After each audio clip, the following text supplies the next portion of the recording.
नमस्कार साथियों, मेरा नाम अनुपम प्रसून है और आप एनएमएफ न्यूज़ देख रहे हैं। दोस्तों, कश्मीर में और ख़ासतौर पर कश्मीर के पहलगाम में जो आतंकवादी हमला हुआ उसके बाद पूरा भारत मर्माहत है और आतंकवादियों को कठोर सबक सिखाने की मांग सरकार से कर रहा है और सरकार इस तरफ कदम बढ़ा भी चुकी है। खुद अमित शाह की तस्वीरें आप देख रहे हैं जो कुछ दिनों पहले खुद पहलगाम गए थे।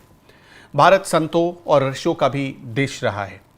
ऐसे में सरकार को ये कामयाबी मिले कि आतंक को समूल नाश किया जा सके, आतंक का, आतंकवादियों का, और जड़ उनका खत्म किया जा सके, इसके लिए संतों का योगदान बहुत अहम है और संतों का आशीर्वाद भी। इसलिए आज हमारे साथ बहुत खास मेहमान, एक संत स्वामी अभिषेक ब्रह्मचारी जी महाराज जुड़ रहे हैं।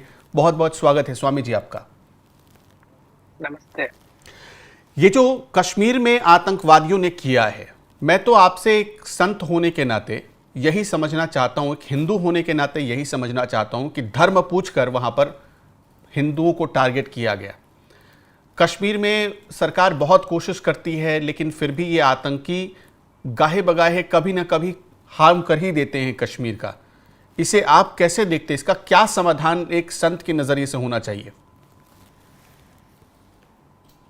देखिए, हम लोग जब रामचरितमानस पढ़ते हैं और हर घर में सुंदर कांड पढ़ा जाता है, उसमें जब हनुमान जी जाते हैं रावण के यहाँ और बड़ी विनम्रता से अपनी बात रखते हैं उसके कटु आचरण का, तो उसने पूछा कि क्यों जा, तो कहे कि जो मोहि मारा तेहि में मारा, तेहि पर बाधस तनय तुम्हारा।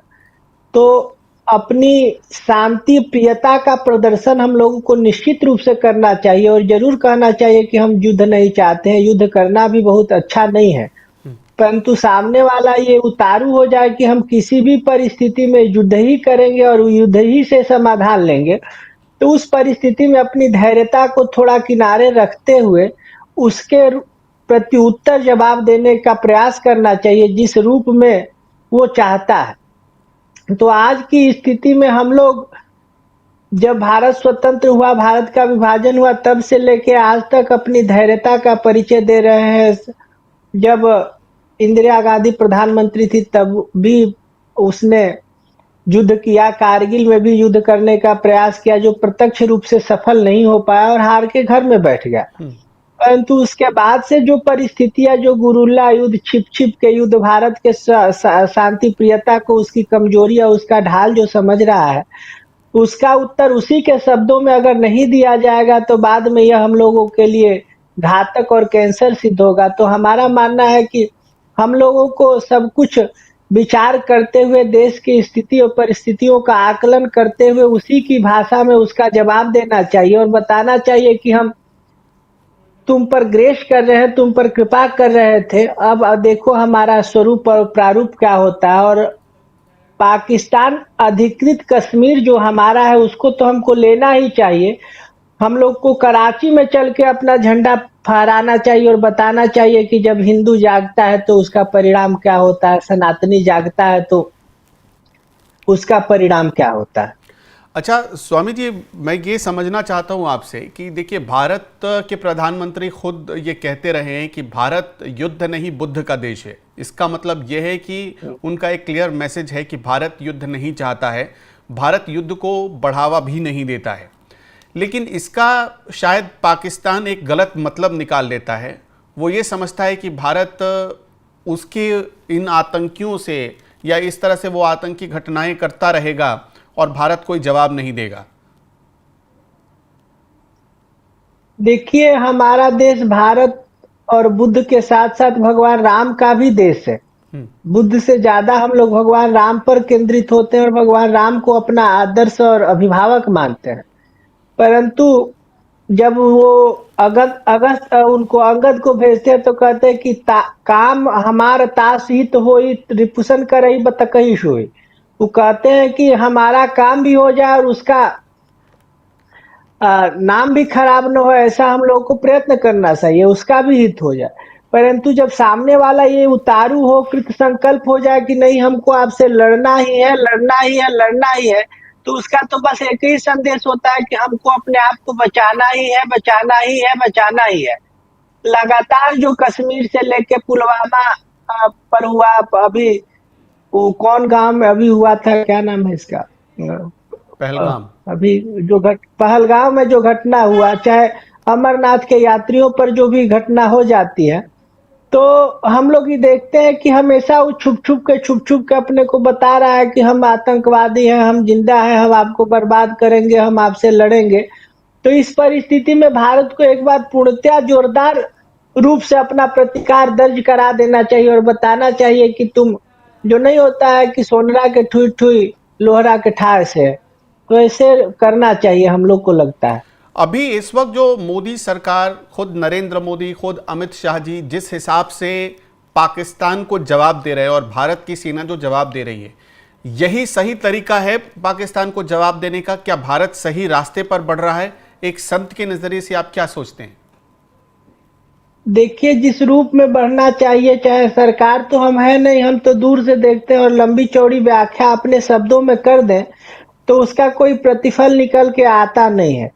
परंतु देश देश के सजग नागरिक होने के नाते देश भी हमारा है, देश के प्रतिनिधित्व कर रहे प्रधानमंत्री जी भी हमारे हैं और देश के गृह मंत्री और रक्षा मंत्री भी हमारे ही हैं।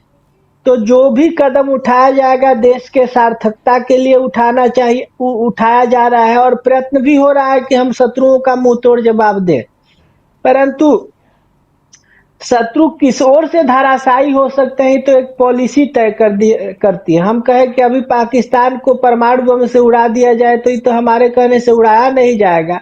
इसका निश्चित रूप से सरकार एक पॉलिसी बना रही है, एक सिस्टम बना रही है। उस सिस्टम के तहत सरकार जरूर ऐसा कदम उठाएगी जिससे देश सरकार की प्रतिष्ठा बढ़े या ना बढ़े, देश की प्रतिष्ठा अंतर्राष्ट्रीय मानचित्रों पर अंकित हो जाए कि भारत से जो हमसे जो टकराएगा वो चूर चूर हो जाएगा। यह संदेश तो जरूर ही देना चाहिए। अच्छा, मेरा एक आपसे आखिरी सवाल है, ये एक संत होने के नाते आप पाकिस्तान का फ्यूचर क्या देखते हैं? वो जैसा कर्म कर रहा है उसका अंजाम क्या होने वाला है? उसका अंजाम क्या होने वाला आप देख नहीं रहे, रोज वहाँ के स्थितियों में क्या क्या हो रहा है। बलूचिस्तान मांग ही रहा है, वहाँ लड़ने वाले लड़ ही रहे हैं। जिस देश की सेना उसकी मालिक हो जाए, जो देश अपने स्वयं निर्णय नहीं ले सकता उनके करिंदे निर्णय लेंगे तो उसको तो विनाश होना ही है। पाकिस्तान का कोई भविष्य ही नहीं है, कोई चैप्टर ही नहीं है। किसी दिन ना किसी दिन उसका हर आए दिन सेना का कब्जा वहाँ होता रहता है। तो उस पाकिस्तान की क्या व्याख्या हम लोग करें। अच्छा, एक आखिरी सवाल ये कि शत्रुघ्न सिन्हा को आप भी जानते होंगे, आप मल्लिकार्जुन खड़गे साहब को भी जानते होंगे। ये दोनों ये कह रहे हैं कि आप लोग टीवी मीडिया को और न्यूज़ मीडिया को, कि आप लोग बार बार जो ये चला रहे हैं कि धर्म पूछ कर मारा, हिंदुओं को मारा, ये आप इस तरह से गलत इस चीज़ की व्याख्या क्यों कर रहे हैं? आप हिंदू और मुसलमानों को क्यों लड़वाना चाहते हैं? इनके इस बयान को आप कैसे देखते हैं? देखिए, आप तो मीडिया के लोग हैं, सजग लोग हैं, जो यथार्थ है उसको तो आप दिखाएंगे ही।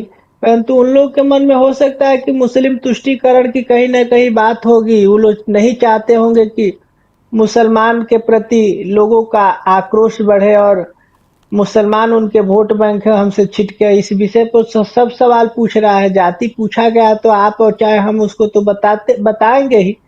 तो महिला का जब पति मरा था तो चिल्ला चिल्ला के कह रही थी कि आया, उसका पैंट खुलवाया गया, उसके कलमा पढ़ने को कहा गया। तो प्रत्यक्षदर्शी जो चीज है उसको आप लोगों ने सुना है, तो आपको हमारे और दूसरे के प्रति प्रस्तुत करना आपका कर्तव्य है। परंतु उनका विचार तो उनके निजी विचार है, उससे हम लोग कहीं सहमत नहीं।